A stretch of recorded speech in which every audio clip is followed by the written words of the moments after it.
Bismillahirrahmanirrahim. Assalamualaikum warahmatullahi wabarakatuh ya.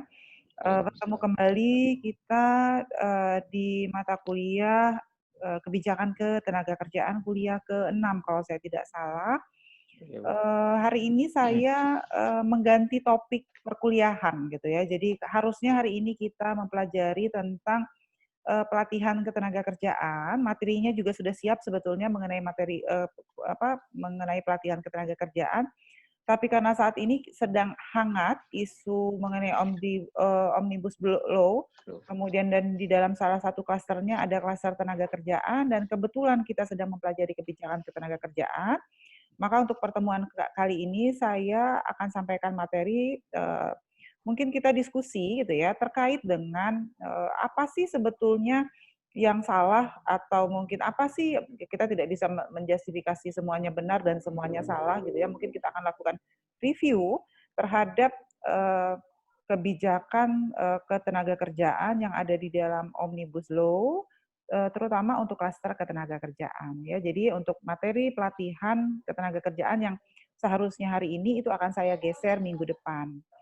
Saya izin terlebih dahulu untuk share screen materi saya. Materi hari ini lumayan banyak sebetulnya.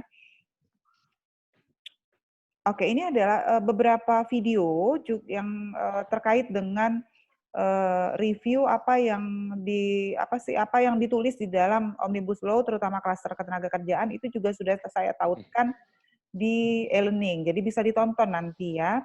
iya, Pak. Tapi ringkasannya seperti ini. Jadi saya tidak akan banyak membahas klaster yang lain karena mata kuliah kita adalah mata kuliah ekonomi ketenagakerjaan, maka yang akan saya bahas adalah terutama terkait dengan klaster ketenagakerjaan. Yang pertama, inti dari klaster ketenagakerjaan yang pertama adalah perjanjian tenaga kerja tertentu. Jadi pemberian uang kompensasi atau terhadap PKWT sesuai dengan masa kerja pekerja atau buruh.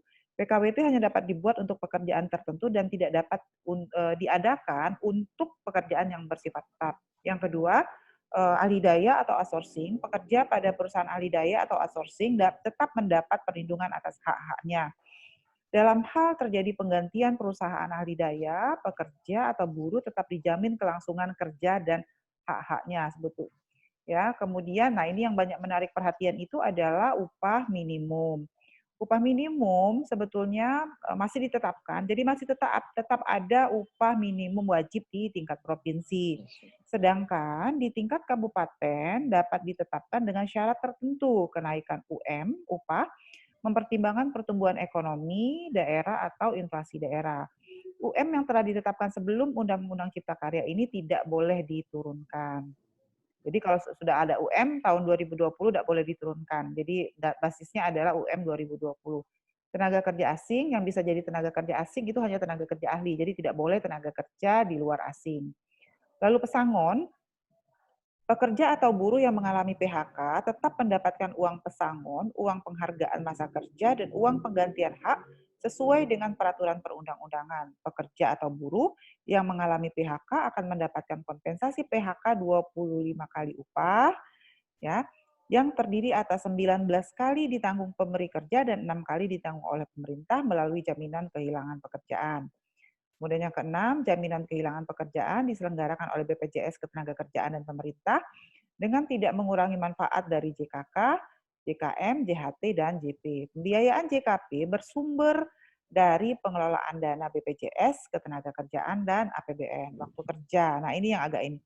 Ketentuan waktu kerja sesuai dengan Undang-Undang Nomor 13 Tahun 2003 dan terdapat penambahan peraturan waktu kerja yang lebih fleksibel untuk pekerjaan tertentu. Nah, jadi ini sebetulnya adalah inti yang disampaikan oleh resmi rilis dari Kementerian Keuangan. Nah, tetapi ternyata rilis yang disampaikan ini hasil review dari banyak orang, tenaga tenaga kerjaan juga ada ahli hukum dan sebagainya, ternyata banyak sekali ada yang tidak terungkap dari rilis yang disampaikan oleh Kementerian Perekonomian ini sebetulnya gitu. Apa yang tidak diungkap? Pertama, terkait dengan jam kerja. Jadi nanti kalau sudah ada yang menonton video yang saya sampaikan di YouTube di e-learning belum? 2 video itu. Lalu, Belum ya? iya. Sudah, Bu. Oh, udah. Nah, kalau Di video itu disampaikan pertama tentang waktu kerja dulu ya. Jadi waktu kerja, kalau di undang-undang yang lama 13 2003 disampaikan bahwa waktu kerja kita punya 2 pilihan waktu kerja. 5 tahun 5 tahun, 5 hari dengan 6 hari. Kalau 5 hari berarti kita libur 2 hari, kalau kita 6 hari kerja maka kita libur 1 hari, ada pilihan. Nah, di undang-undang yang baru, waktu kerja itu hanya 6 hari dan 1 hari libur. Jadi kita nih PNS ini nanti sebentar lagi bakal kerja 6 hari kalau nanti peraturannya jalan seperti itu. Nah, kenapa terkait dengan waktu kerja ini menimbulkan kericuhan? Saya bahas satu dulu. Karena kenapa ada waktu kerja 5 hari dan 6 hari? Eee, Sifat dari penawaran tenaga kerja itu sifatnya adalah backward bending supply curve. Artinya, ada satu titik di mana pekerja itu kalau upahnya naik, dia justru bukan nambahi jam kerja, tapi justru dia menurunkan jam kerja. Nah, itu mungkin terjadi untuk orang-orang yang kemudian atau perusahaan-perusahaan yang kemudian memilih 5 hari kerja. Artinya tidak bisa dipatok hanya dengan 6 kali kerja saja, terkait dengan peristiwa backward bending supply curve. Jadi orang-orang yang kemudian memilih 5 hari kerja, itu sebetulnya dia sudah kurva penawaran tenaga kerjanya tuh sudah backward bending, sudah berbalik. Dia lebih memilih untuk libur karena ketika upahnya naik, dia justru memilih untuk tidak bekerja. Nah, sementara peraturan yang Omnibus Law ini tidak, pokoknya semua 6 hari kerja, itu yang pertama. Bisa ikutin sampai sini? Yang kedua adalah yang direview juga terkait dengan upah minimum. Upah minimum hanya ada di tingkat provinsi, sisanya untuk di kabupaten itu akan ditentukan oleh pertumbuhan ekonomi. Nah, secara teori kita memang betul, kita mengakui, mungkin Mbak Intan tahu karena bekerja di BPS, kita memahami betul bahwa memang pertumbuhan ekonomi itu akan menentukan, pergerakan kegiatan ekonomi yang lain gitu ya. Di awal juga saya sudah sampaikan. Kalau pertumbuhan ekonomi naik, maka berarti pendapatan masyarakat naik. Pendapatan masyarakat naik kan berarti belanja dia naik. Kalau belanja masyarakat, konsumsi masyarakat naik, berarti penerimaan perusahaan naik. Penerimaan perusahaan naik, maka kenaikan upah bisa dilakukan. Kan gitu ya prinsipnya. Bisa ikutin nggak kira-kira sampai sini penjelasan saya? Bisa ya? Jadi ada, hal gitu, artinya apa, kalau untuk kondisi nah tetapi teori yang disampaikan itu, yang saya bahas itu kan terjadi ketika pasarnya adalah pasar persaingan sempurna. Artinya di pasar itu tidak terjadi gangguan apapun, pasar itu betul-betul berjalan tanpa intervensi. Bisa kita menyerahkan kenaikan UM itu berdasarkan pada pertumbuhan ekonomi. Tapi untuk Indonesia, ini review saya ya, untuk Indonesia kita nggak bisa menyerahkan kenaikan UM itu berdasarkan pertumbuhan ekonomi. Kenapa? Kenapa tidak bisa? Karena kondisi pasar pasar kerja kita itu oversupply, lebih banyak yang ingin bekerja daripada yang mau memperkerjakan. Artinya apa? Artinya pekerja punya daya tawar lemah di pasar, ya. Dengan daya tawar lemah, maka pekerja tuh sama sekali nggak bisa punya posisi baik gitu. Siapa yang bisa menolong pekerja? Ya pemerintah seharusnya, kan gitu. Kalau upah diserahkan pada mekanisme pasar, diserahkan pada pertumbuhan ekonomi, maka kita tidak bisa menjamin bahwa pertumbuhan ekonomi selalu baik gitu. Dan itu bisa saja kan terkadang ketika ada kebijakan, ada moral hazard, istilahnya moral hazard. Moral untuk berbuat berbuat jahat gitu ya. Nah, itu akan menjadi dalih siapapun lah gitu manusiawi kalau menurut saya menjadi dalih untuk kemudian terjadi penyelewengan. Itu upah. Nah, sekarang saya sajikan sedikit terkait dengan upah, saya ganti share screen-nya. Terkait upah ini adalah dampak ya, kita mengakui bahwa secara teori kebijakan upah minimum itu akan menyebabkan pengurangan kesempatan kerja. Nah ini, saya tidak tahu, pernah nggak lihat kurva supply dan demand? Pernah ya? Ini adalah, jadi yang saya sampaikan ini adalah kurva supply dan demand di pasar kerja. Jadi dalam ekonomi, dalam perekonomian itu ada 4 pasar. Yang pertama pasar barang, di dalam ekonomi itu ada pasar barang, ya. Nah, pasar barang selama ini kalau orang sering bahas itu lebih sering pasar barang, ya. Ada lagi yang kedua namanya pasar uang. Nah, kalau pasar uang itu baru dipelajari kalau kita mulai mengenal ekonomi makro. Saya yakin pasar uang. Ya, dia peredaran uang, mengatur peredaran uang kalau di kita tuh diatur oleh Bank Indonesia. Lalu ada lagi pasar tenaga kerja dan ada lagi pasar perdagangan internasional. Ya, ini pasarnya, pasar perdagangan internasional. Nah, ini grafik ini adalah grafik pasar tenaga kerja. Jadi ini adalah grafik pasar tenaga kerja. Ya, ini yang S ini adalah suplai tenaga kerja. Berarti jumlah orang yang mau bekerja. Jadi yang ini adalah jumlah orang yang mau bekerja. Siapa sih yang mau bekerja? Yang mau bekerja itu rumah tangga. Ya, kemudian ini adalah permintaan tenaga kerja. Apa itu permintaan tenaga kerja? Permintaan tenaga kerja itu dihasilkan oleh perusahaan. Jadi berapa banyak sih tenaga kerja yang diminta oleh perusahaan? Saya sampaikan kembali, supply ini adalah jumlah orang yang mau bekerja ya di pasar kerja. Demand ini jumlah orang yang mau dipekerjakan oleh perusahaan, demand-nya. Perusahaan tuh kira-kira butuh berapa tenaga kerja sih ini demand. Ya, kapan tidak terjadi pengangguran? Tidak terjadi pengangguran itu ketika kurva supply sama demand-nya ketemu. Artinya apa? Di titik tengah ini pada saat upah W0 ya, pada saat upah W0 di sini jumlah supply-nya di sini di titik ini itu jumlah supply, kelihatan nggak tulisan saya, sama dengan demand. Artinya orang yang mau bekerja itu sama dengan lowongan kerja yang tersedia.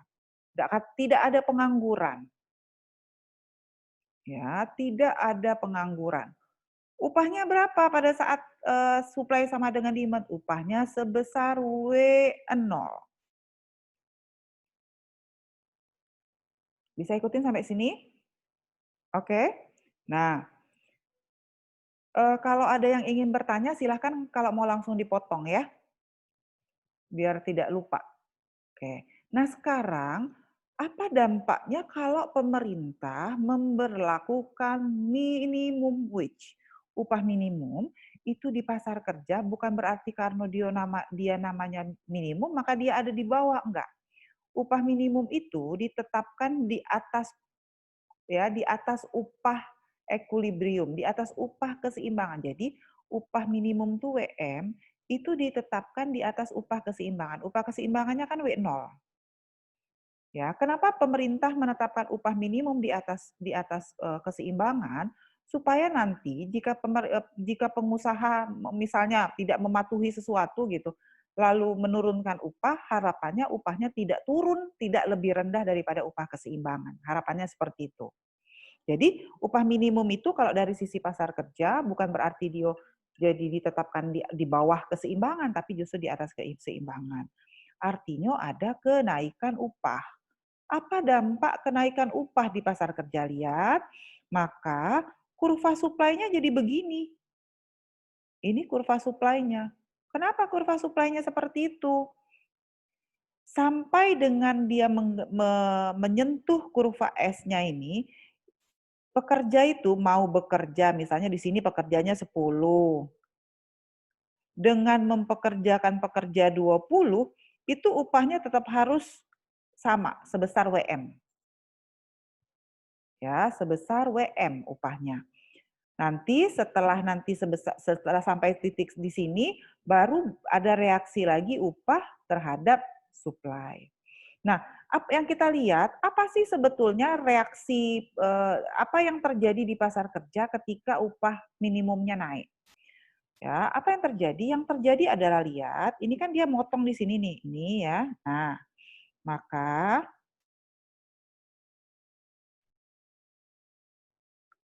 maka demand-nya di sini jadinya. Jumlah pekerja yang diminta tuh cuma segini. Ketika upah naik, maka perusahaan pasti akan mengurangi jumlah pekerja. Makanya demand-nya turun. Awalnya kan demand-nya di sini kan, jumlah yang dipekerjakan. Ketika ada upah minimum, turun demand-nya ke sini. Naluri dari pengusaha, begitu upah naik, dia akan mengurangi jumlah yang dia pekerjakan. Tapi apa reaksi dari tenaga kerja, orang yang mau bekerja? Ketika upah naik, pasti pada banyak yang mau masuk ke pasar kerja. Maka apa efeknya? Efeknya adalah pengangguran. Penganggurannya sebesar apa? Ini dia pengangguran. Selisih dari sini sampai sini. Itulah unemployment-nya, pengangguran. Artinya apa? Secara teori kita mengakui bahwa upah minimum itu justru akan menurunkan kesempatan kerja dan menimbulkan pengangguran. Nah, mungkin paham inilah yang dipakai oleh pemerintah sehingga upah itu diserahkan saja sama mekanisme pasar, harapannya supaya kembali ke sini ke persaingan sempurna. Persoalannya adalah untuk pasar kerja, ya, untuk pasar kerja yang mengalami excess supply, itu kita tidak mungkin tanpa campur tangan pemerintah. Karena yang mau bekerja banyak, lowongan kerja sedikit, maka daya tawar pekerja di pasar kerja pasti akan rendah. Nah ini, ya, saya tutup dulu yang ini. Sampai sini ada yang mau ditanyakan tidak? Silakan langsung dipotong kalau ada yang ingin ditanyakan. Lanjut ya. Oke. Nah, eh, oke, saya tutup dulu barangkali ya, baru bisa tampil yang satunya. Ini saya tutup dulu. Ini bisa dilihat tayangan saya? Oke. Ini saya bukan mau show off, saya bukan mau menunjukkan, apa yang sudah saya raih, bukan gitu ya. Tapi ternyata hasil riset saya ini bisa dipakai sekarang gitu loh. Jadi riset saya ini ternyata bisa saya pakai untuk menunjukkan, kenapa sih pemerintah perlu membela pekerja gitu loh. Kenapa sih pemerintah nggak boleh menyerahkan pekerja itu hanya pada keputusan pengusaha. Nah, di hasil riset ini terbukti gitu, hasil riset saya ini menunjukkan banyak hal gitu ya. Nah, saya mulai, judulnya adalah analisis kinerja pertumbuhan ekonomi, pasar kerja pertanian dan non pertanian serta mutu modal manusia di Indonesia. Saya dibimbing waktu itu oleh Prof. Andi Mulyana, Dr. Amruzi Minha, dan Profesor Nurlina Tarmizi. Dulu Bu Nurlina ini adalah pernah menjabat sebagai ketua Prodi Kependudukan. Mungkin saya tidak perlu ke sini. Ini pola perubahan struktur ekonomi. Sebetulnya riset saya ini bergerak dari tabel ini sebetulnya. Kenapa?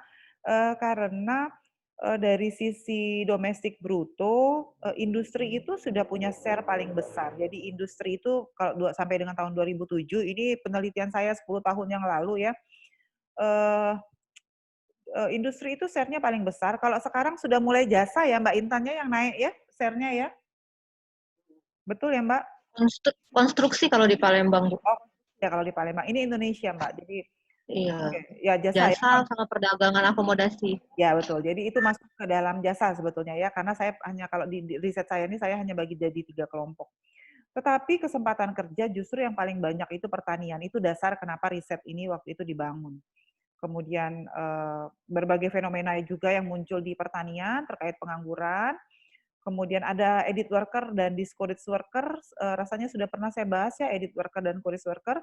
Kemudian, human capital kita yang juga masih jadi persoalan. Nah, apa sih, hasil dari riset saya tuh ini loh, yang ingin saya tunjukkan. Nah ini adalah blok penawaran tenaga kerja.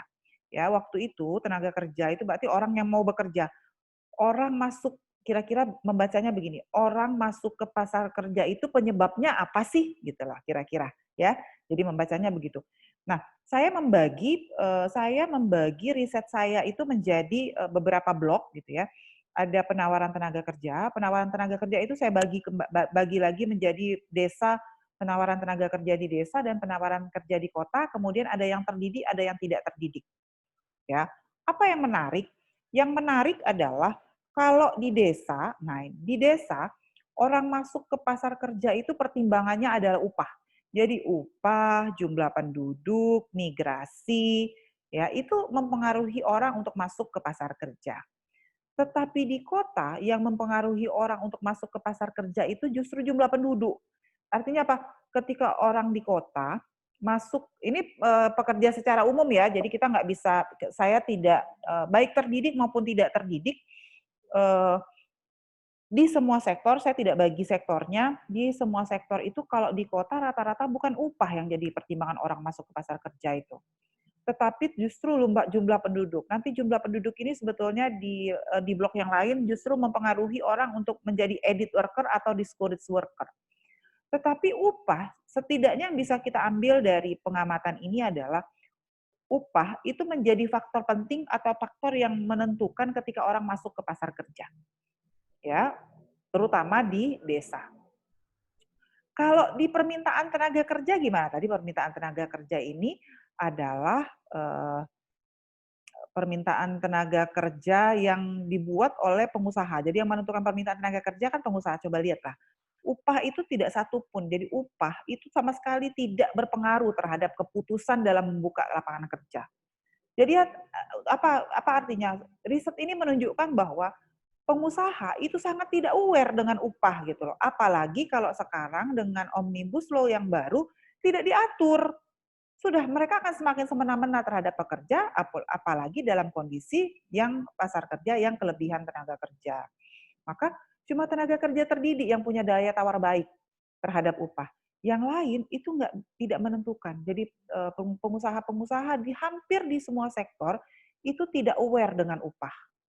Yang penting buat mereka adalah investasi, ya permintaan tenaga kerja sektor lain, krisis itu kan berkaitan dengan keuntungan sebetulnya ya. Berarti kalau krisis itu justru yang berpengaruh terhadap apakah mereka akan membuka lapangan kerja atau tidak. Gitu. Ya. Nah, lalu upah minimum. Nah, ini upah. Nah, ini apa nih kemarin ya? Ini udah lama nih, udah 10 tahun. Oh, toleransi peningkatan upah. Nggak usah. Nah, upah. Ya, pemerintah kan sekarang menetapkan UMR ya. Nah, sekarang di riset saya itu saya pengen lihat UMR itu berpengaruh nggak sih terhadap upah yang berlaku di pasar? Ternyata enggak. UMR itu nggak berpengaruh terhadap upah pekerja. Sudah diatur, artinya apa? Sudah diatur saja, pengusaha itu nggak ngikutin, gitu. Apalagi kalau tidak diatur. Jadi yang menentukan upah itu adalah produktivitas sama penawaran tenaga kerja. Jadi yang menentukan upah yang menentukan upah itu adalah produktivitas pekerja sama jumlah tenaga kerja yang mau bekerja. Ya. Ini edit mungkin tidak usah pengangguran, human capital. Nah, jadi itu yang ingin saya sampaikan gitu ya. Kenapa kita masih perlu mengatur hal-hal yang terkait dengan ketenaga kerjaan. Nah, tapi coba lihat ini. Memang kalau dari saya kan melakukan simulasi ya. Jadi saya di riset saya itu melakukan simulasi beberapa simulasi kebijakan, misalnya ini apa nih, evaluasi keragaan, bukan. Kebijakan yang saya simulasi itu ada macam-macam sebetulnya, ada banyak sekali sebetulnya. Ada nggak ya di depan? Oh, tidak ada. Jadi ada simulasi kebijakan misalnya apa sih dampak UMR terhadap upah, apa dampak investasi waktu itu kan pada zaman-zaman saya menyusun disertasi itu pemerintah sedang menggalakkan minimal dana pendidikan itu 10% gitu ya.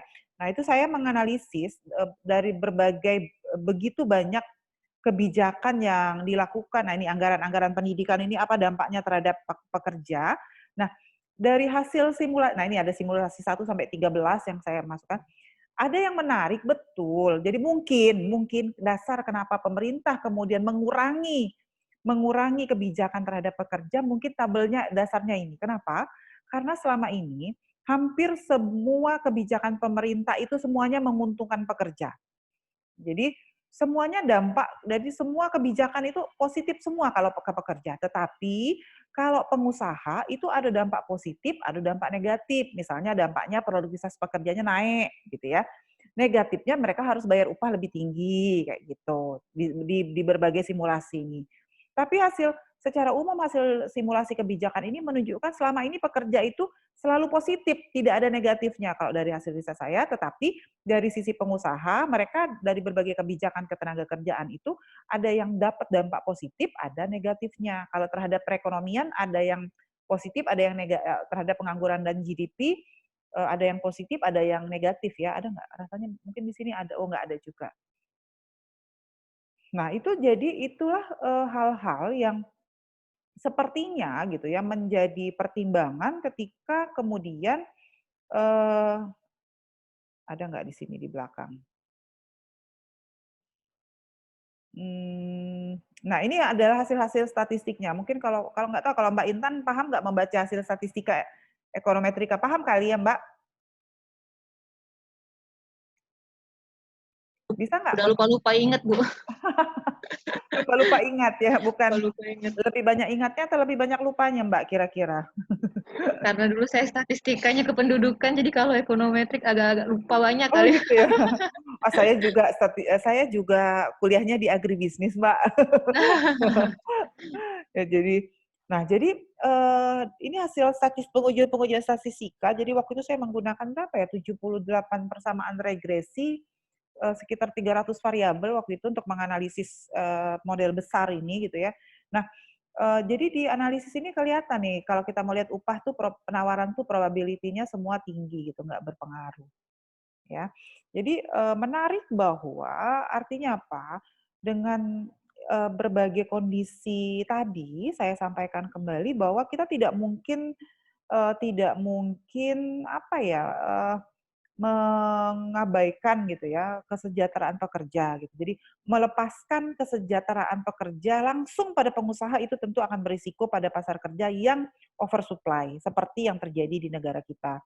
Tetapi tentu saja di satu sisi pengusaha tetap harus mendapat porsi baik gitu ya. Artinya kenapa? Karena pengusaha akan menentukan investasi. Kalau investasi naik kan saya sudah sampaikan, kalau investasi naik berarti kan produksi naik, kemudian penggunaan tenaga kerja naik, maka pendapatan naik. Kalau pendapatan naik berarti pendapatan nasional naik, kan gitu ya. Itu berbagai hal yang kemudian menjadi pertimbangan kita ketika kita bicara tentang perlu atau tidak omnibus law seperti itu. Nah, kekhawatiran kita terkait dengan omnibus law adalah ya tadi ada moral hazard di dalamnya. Jadi secara ilmiah tuh istilahnya sebetulnya adalah moral hazard bahwa ada keinginan untuk berbuat berbuat jahat, berbuat buruk gitu. Nah, itu yang sebetulnya yang kita khawatirkan. Jadi berbagai hal yang terkait dengan sebentar ya. Omnibus Law tadi sebetulnya harus jadi perhatian kita gitu. Jangan sampai nanti ke depannya malah merugikan kita gitu. Nah, itu yang hal-hal yang sebaiknya menjadi perhatian kita. Saya punya Jadi hari ini sebetulnya ketika kita bicara kebijakan tenaga kerjaan, maka kita tidak bisa lepas dari teori eh, ekonomi ketenagakerjaan atau ekonomi sumber daya manusia gitu karena ternyata berhubungan sekali antara ekonomi ketenagakerjaan dengan ekonomi sumber daya manusia. Saya ada catatan-catatan terkait gitu ya. Bisa nggak saya share ya? Oh nggak, bukan ini. Di mana tadi saya simpan undang-undangnya? Sampai sini ada yang mau ditanyakan? Silakan dulu jika ada yang ingin ditanyakan. Ayo, rancangan undang-undang RUU. Oke, ini dia. Silakan jika ada yang ingin ditanyakan. Sudah ada yang memiliki rancangan undang-undangnya belum?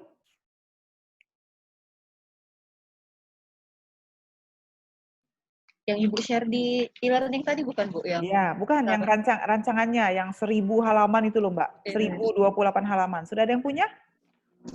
Nanti saya share ya di itu ya, kalau ingin dipelajari.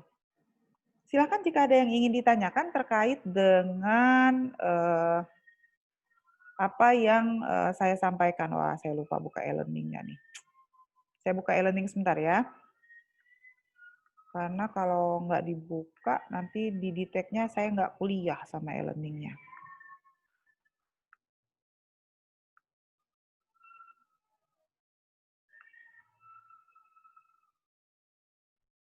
Nah, oke, kalau saya buka yang ini, bukan di sini.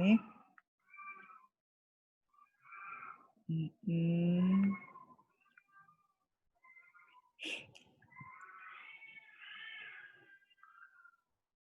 Setelah melalui proses panjang dengan berbagai pro kontra antara pemerintah, pengusaha, dan para buruh, akhirnya draft RUU Omnibus Law Cipta Kerja atau disingkat Ciptaker, bukan Cilaka Oh, ya, nggak sudah bisa. diserahkan ke DPR untuk Ini bukan. pembahasan lebih lanjut. Nah, Presiden Joko Widodo menargetkan bahwa pembahasan ini bisa selesai dalam waktu secepat-cepatnya kalau bisa kurang dari 100 hari kerja. Pemerintah dan DPR pun berjanji bahwa seluruh pihak, termasuk masyarakat umum, akan dilibatkan selama pembahasan ini. Nah, sebelum kita memberi kritikan ataupun saran, tentu kita harus paham dulu ya, seperti apa sih isi dari draft tersebut. Untuk itu kita akan bahas sama-sama saat ini, kita akan kupas RUU Ciptaker. Yang pertama, dalam draft tersebut ada hal yang menarik yang diinginkan para pekerja, tentu saja bonus ya. Nah, ini dijelaskan bahwa akan ada bonus sampai 5 kali gaji. Tapi jangan seneng dulu karena ada syarat-syaratnya dan jumlahnya juga akan berbeda-beda ternyata tergantung masa kerjanya. Kita lihat dari yang kalau bekerjanya kurang dari 3 tahun ini akan mendapatkan 1 kali gaji kerja. Kemudian kalau bisa sampai lebih dari 3 tahun atau lebih dari 3 tahun, 3 tahun atau lebih, maka itu akan mendapatkan 2 kali gaji untuk bonusnya. Kemudian kalau bisa lagi sampai 5 tahun atau sudah lebih, itu bisa sampai 3 kali gaji. Dulu nih, kita mengabdi ke suatu perusahaan untuk bisa memperoleh 5 kali gaji. Mungkin ini baru tepat ya. Ada istilah budak korporat. Ya, nah pemberian bonus ini akan diberikan 1 kali dalam jangka waktu paling lama 1 tahun setelah Undang-Undang Ciptaker berlaku. Sayangnya aturan ini tidak berlaku untuk sektor usaha mikro dan kecil. Itu yang pertama, ini masih permulaan. Yang dibahas selanjutnya adalah dalam draft tersebut ternyata terkait dengan hari kerja dan waktu istirahat para buruh atau para pekerja. Kalau sebelumnya di Undang-Undang Nomor 13 Tahun 2013 tentang Undang-Undang Ketenagakerjaan, waktu kerja buruh itu diatur menjadi 2 bentuk ya. Yang pertama, kita lihat dulu yang sebelumnya, buruh bisa bekerja sampai 7 jam per harinya atau 40 jam seminggu dengan jumlah hari kerjanya sebanyak 6 hari kerja. Sehingga ada waktu istirahat mingguannya yaitu 1 hari. Yang kedua, itu bisa 8 jam per hari, sama juga per minggunya 40 jam, tapi untuk 5 hari kerja sehingga ada waktu istirahat 2 hari setiap minggunya. Tapi di draft RUU kali ini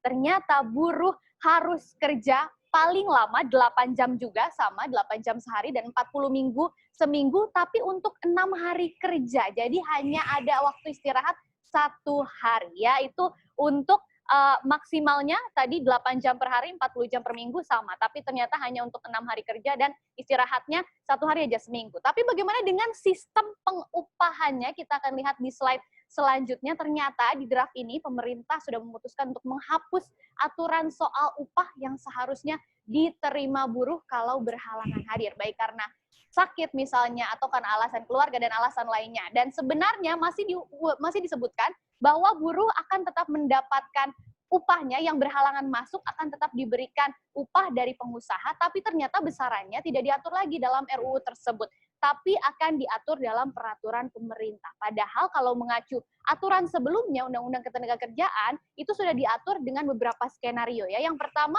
misalnya Anda sakit dan harus beristirahat atau dirawat, maka 4 bulan pertama itu akan tetap mendapatkan upah sebesar 100% upah.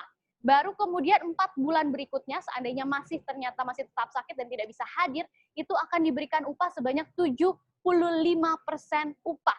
Dan 4 bulan ketiga, misalnya masih juga harus istirahat, akan menerima 50% upah, baru selanjutnya 25% upah akan diterima kalau belum terjadi keputusan untuk memutuskan hubungan kerja atau PHK. Selain itu untuk pekerja yang tidak masuk, kalau tadi karena sakit, kalau karena menikah atau kena PHK, kita lihat di slide yang selanjutnya, di draft tersebut disebutkan bahwa rumus perhitungan pesangonnya ternyata agak sedikit berbeda. Ada 2 komponen yang digunakan sebagai dasar perhitungan pesangon dan uang penghargaan masa buruh, yaitu yang pertama upah pokok pekerja dan tunjangan tetap yang diberikan kepada buruh dan keluarganya. Untuk 2 poin ini hampir mirip dengan yang sebelumnya dan jumlah pesangonnya juga tidak ada perubahan, masih sama begitu ya. Tapi dalam draft tersebut ternyata ada yang berbeda, yaitu ketentuan soal proses melakukan PHK-nya, yaitu PHK nantinya bisa dilaksanakan berdasarkan kesepakatan antara pengusaha dan buruh. Bagaimana dengan yang sebelumnya? Kalau kesepakatannya tidak tercapai, maka akan dilakukan melalui prosedur penyelesaian perselisihan hubungan industrial. Itu untuk yang RUU Draft Omnibus Law nanti ya. Nah, kalau di UU sebelumnya, sebelum PHK dilakukan, maka pengusaha, pekerja, serikat pekerja, kemudian pemerintah itu harus mengusahakan terlebih dahulu supaya pemutusan tidak terjadi. Kalau misalnya tidak bisa dihindari, benar-benar harus tidak ketemu jawabannya, maka wajib dirundingkan lagi oleh pengusaha dan serikat pekerja atau pekerja lain kalau memang tahapan dari lembaga penyelesaian. Kalau yang ini langsung gitu ya, kalau harus diatur dalam perjanjian. Kalau dilihat di aturan sebelumnya lagi, kalau itu diatur ternyata dengan jelas ya, kalau memberikan waktu istirahat atau cuti selama 1 bulan masing-masing, tapi akan kembali berlaku lagi terusnya begitu ya. Jadi ini beberapa poin yang ada dalam RUU Ciptaker, tapi kita akan pantau sama-sama benar-benar detailnya seperti apa nanti akan dibahas dalam DPR, dan tentu saja ini masih mengandung polemik karena. Oke. Silakan Mbak Intan sama Refli ditanggapi. Gimana sih kalau menurut Mbak Intan dan Refli terkait dengan yang saya bahas tadi?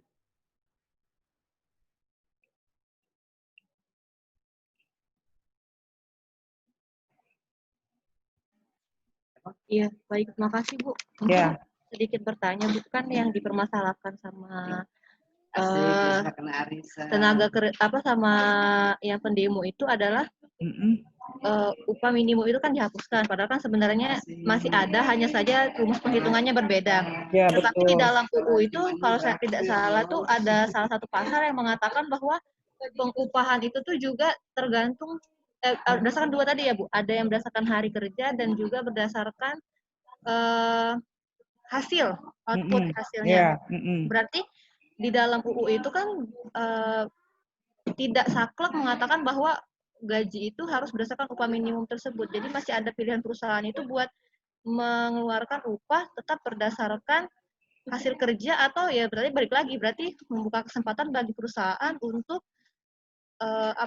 kayak lebih semena-mena lah ibaratnya kita dalam pengaturan gaji. Nah, menurut Ibu untuk perbaikan pasal, untuk perbaikan UU ini, apakah yang diinginkan masyarakat itu apakah balik lagi seperti awal, atau bisa dengan perumusan UU tadi, misalnya kita paksakan dia dengan menggunakan pertumbuhan ekonomi, tetapi hapuskan pasal yang bisa perusahaan itu mengeluarkan gaji sesuai hasil output ataupun harian gitu. Oke, bagaimana jadi gini. Oke, terima kasih. Bagus pertanyaannya Mbak. Jadi, nah ini juga terkait tuh. Secara kita bicara saintifik ya, jadi kita tidak bicara ada kepentingan apapun, jadi kita bicara saintifik upah. Dalam konteks pasar kerja, upah tuh bagaimana sih cara menentukan upah? Kan gitu dulu ya, yang gini, kita dulu pelajari teori. Upah itu secara teori adalah gambaran dari produktivitas pekerja. Nah, itu teori memang. Jadi betul-betul kalau ada yang mengatakan bahwa pemerintah kita ini kapitalis, betul gitu. Kenapa? Karena semua itu diukur dengan kapital. Jadi secara teori memang karena teori kita tuh kan memang teori-teori ekonomi makro yang turun muncul itu kan semuanya adalah dari kapitalis kan sebetulnya gitu kan. Jadi memang sifatnya kapital. Jadi kapitalis itu orang-orang kapitalis itu mengatakan bahwa upah itu dibayar sesuai dengan produktivitasnya. Jadi upah itu adalah gambaran cerminan dari produktivitasnya. Nah, ini juga ada Mbak di riset saya tadi, saya share kembali. Kalau begitu gitu ya, oke. Kita maju ke depan. Berapa sih seharusnya upah itu kalau mau ikut upah? Nah, ini adalah tapi ini data sudah 10 tahun ya, ini riset saya 10 tahun yang lalu. Jadi di riset saya ini, saya coba bandingkan antara produktivitas pekerja dengan upah per bulan yang dia dapat. Jadi saya bagi menjadi pertanian dan non pertanian. Jadi sebetulnya sayangnya waktu itu karena saya S3-nya itu di ilmu pertanian, maka saya tidak boleh terlalu banyak membahas sektor lain. Jadi sektor lain tuh saya rangkum dalam industri dan jasa saja seperti itu. Nah, menarik bahwa ini adalah produktivitas. Jadi kalau kita mau betul menghitung berapa produktivitas, berapa output-nya, ya udah memang mau betul berdasarkan output, tapi bayar dong sesuai dengan output-nya. Kenapa? Coba lihat. Pertanian, ini produktivitas pertanian, ini produktivitas per tahun ya Mbak, ini Pak Refli, ini produktivitas per bulan. Karena upah itu kan rata-ratanya per bulan, jadi kita pakai data per bulan.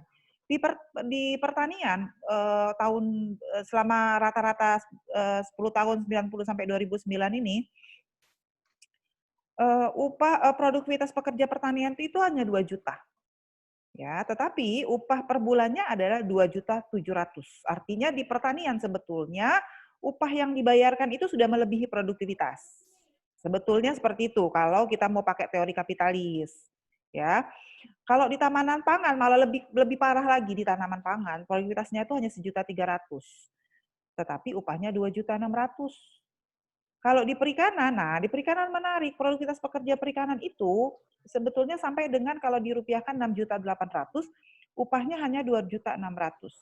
Peternakan 2.400.000, upah per bulannya 2.100.000. Perkebunan 2.900.000, produktivitas ininya 2.500.000, kehutanan bahkan 7 juta, tetapi upahnya hanya 3.700.000. Ada yang lebih besar lagi nggak? Non pertanian. Non pertanian itu produktivitasnya 7.400.000, upahnya 4.200.000. Industri itu 12 juta produktivitasnya.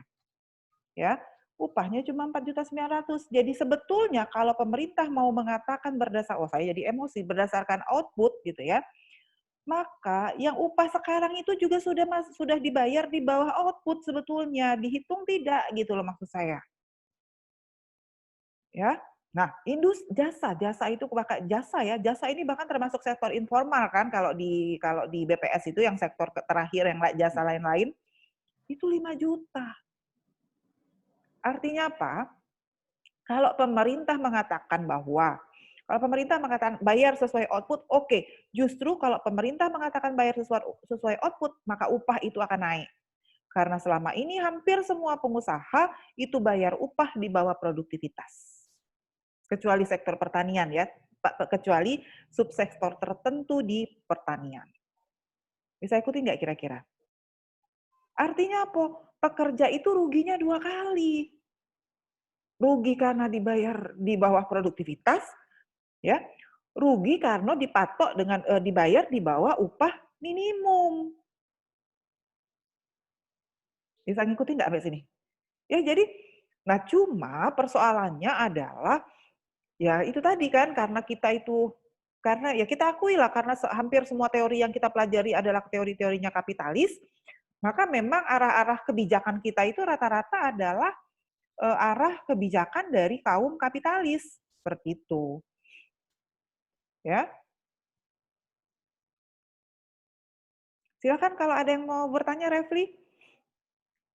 Jadi oke, nggak apa-apa. Seperti kata Mbak, kita kembalikan kepada output, tapi tolong dibayar sesuai dengan output. Jangan sampai mengalaskan dibayar sesuai dengan output, tetapi ternyata dibayarnya di bawah output. Kan gitu, di bawah produktivitas. Boleh, nggak apa-apa gitu. Tapi konsekuen gitu loh. Silakan. Tapi Bu, tadi pertanyaannya, jadi kalau misalnya dibalikan lagi ke produktivitas, mungkin pemerintah kan menghitung produktivitasnya itu dibalikan lagi produktivitas per perusahaan, bukan produktivitas secara keseluruhan. Nah, nanti bisa jadi ada celah di sana oleh perusahaan bilang bahwa mereka membesarkan misalnya nilai modal mereka dipakai sehingga nilai tambah bruto yang mereka dapat jadinya lebih kecil sehingga mereka membayar upah juga lebih kecil. Nah itu Betul. bagaimana? Nah, itu Karena tidak ada pasal pengawasannya kayaknya di dalam. Nah, itu. Jadi betul. Jadi harusnya kan ada di dalam pasal itu ada pasal monitoring, evaluasi, verifikasi kan harusnya ya gitu loh terkait dengan bagaimana peraturan-peraturan ini diterapkan gitu loh. Jadi eh, kalau ini kan data makro, betul data makro. Tadi yang Mbak sampaikan itu adalah data mikro. Makanya saya bilang sebetulnya setiap kebijakan apapun akan terdapat celah untuk hazardnya tadi, untuk melakukan moral hazard.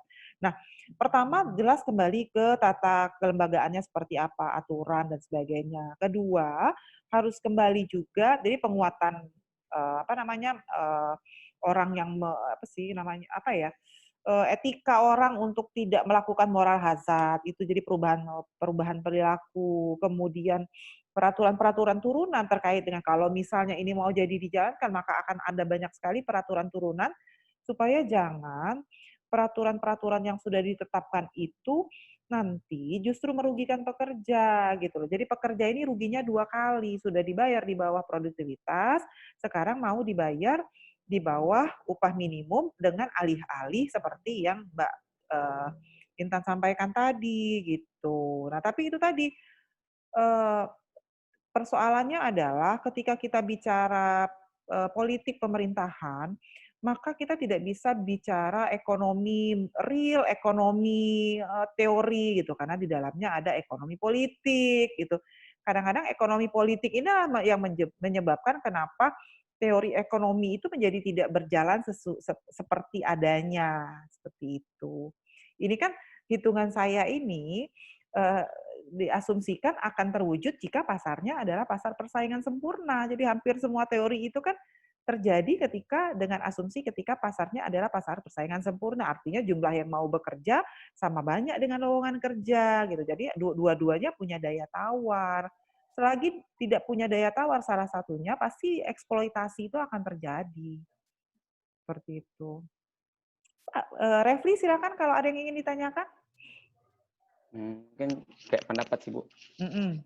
Nah, kalau menurut Repli sih, kalau yang namanya Undang-Undang Omnibus Law ini, balik lagi kita ke semangat perbudakan di zaman kolonial Belanda, kolonialisme. Pernah Repli baca dulu tuh situasi ini ngingat ke pas terkenalnya komoditas yang dimiliki Nusantara. Membuat pemerintah Hindia Belanda ingin mengekspor komoditas perkebunan untuk menarik investor yang membuat undang-undang kuli ordinasi. Jadi intinya itu penting ke orang luar daripada pribumi kayak gitu, Bu. Nah, dalam undang-undang Omnibus Law ini kan kemarin kan Repli juga pernah nanya di e-learning mengenai UMR itu yang Repli tanya ke mengenai pro kontra antara buruh dengan orang-orang masyarakat Indonesia ini mengenai UMR tersebut. Nah, jadi pertanyaan Repli itu pandangan Repli kalau Repli benar sih pandangan Repli ini kalau undang-undang Omnibus Law ini nak kembali ke kita lagi ke zaman kolonial Belanda. Terus yang kedua pertanyaan Repli itu bagaimana menurut Ibu pro kontra antara UMR ini? Kalau artinya begini, harapan kita sebagai rakyat kita tidak berharap demikian sebetulnya ya. Iya, sebagai rakyat kita tidak berharap demikian, termasuk juga saya secara pribadi tidak berharap demikian gitu ya. Saya terkait dengan apakah akan kembali ke zaman tentu kita tidak ingin kembali ke sana gitu. Tentu kita tidak ingin kembali ke sana karena itu perlu ada monitoring, perlu ada evaluasi gitu ya. Tapi harapan kita juga monitoring dan evaluasi terhadap rancangan undang-undang yang saat ini sedang menimbulkan kericuhan di mana-mana tidak disampaikan dengan cara yang dengan cara yang tidak baik gitu ya. Harapan kita tetap bisa disampaikan dengan cara yang baik karena akan merugikan semua pihak gitu loh. Saat ini kita hanya bisa berdoa semoga teman-teman yang sedang berjuang di jalan itu sehat-sehat saja kan gitu ya.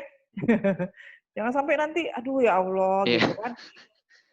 Jadi seperti itu. Itu yang pertama gitu. Yang kedua terkait dengan upah minimum.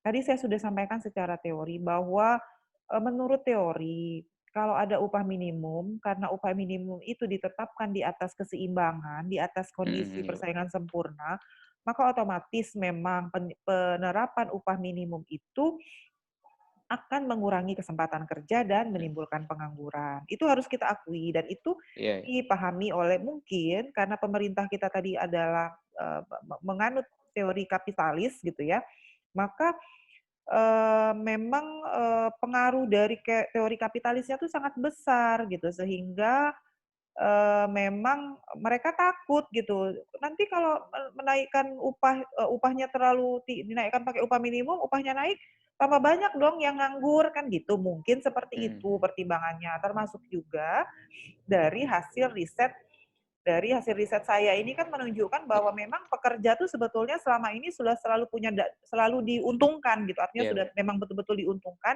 secara makro ya. Jadi kita membahas analisis saya ini makro, bukan dalam skala rumah tangga. Dalam skala perusahaan pasti akan ada loss. Tetapi secara makro, totally pekerja itu diuntungkan, tetapi pengusaha ada yang diuntungkan, ada yang dirugikan. Nah, tapi tentu saja kita tidak ingin pekerja kemudian karena hasil analisis ini pengusaha tuh rugi loh, pekerja tuh nggak pernah rugi loh, lalu kemudian kita merugikan pekerja juga tidak seperti itu gitu loh.